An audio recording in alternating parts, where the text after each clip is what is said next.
everyone, welcome in. My name is Julia Thomas and I'm a representative for our local public broadcasting. We're going to get started, so if anyone wants to start us off with a questioning, just raise your hand. Yes?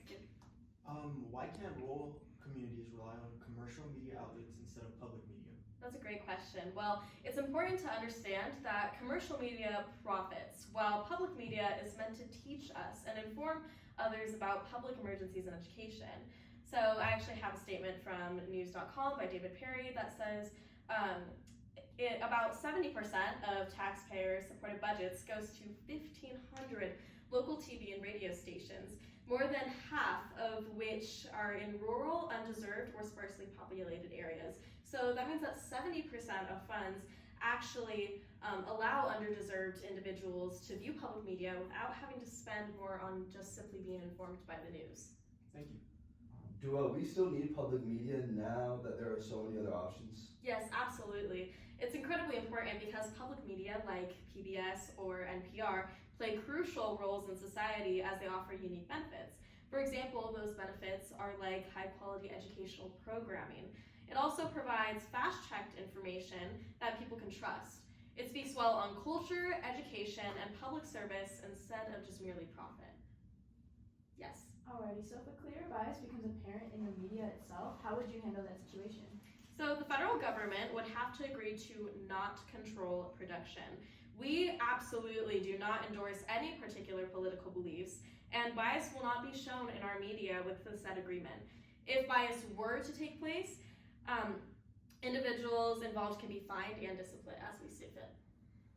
Yes? Would you say that federal support is really necessary for smaller or rural communities?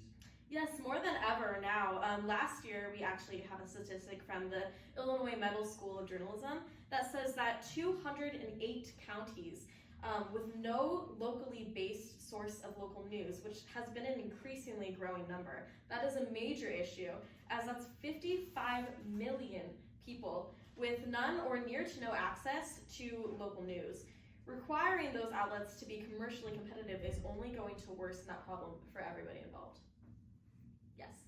So in what ways can the federal government-funded media avoid a bias? So to avoid a bias, governmentally funded media can maintain editorial independence, which is extremely important.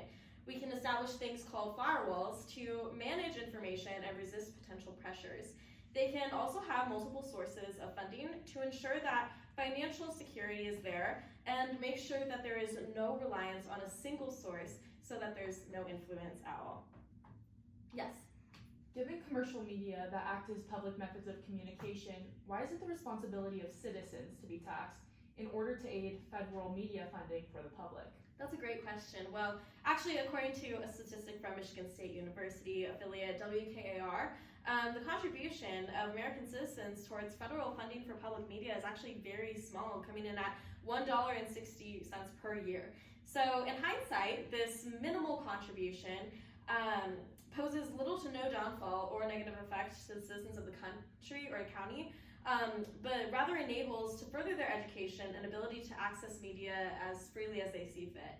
So the ability to have free and easy access to media not only contributes to education on healthcare, current events, and cultural coverage, but results in overall education and safety of the nation overall, which is just amazing and has so many pros to this. Are there any other questions? Great, well thank you all for your time. This time is now closed.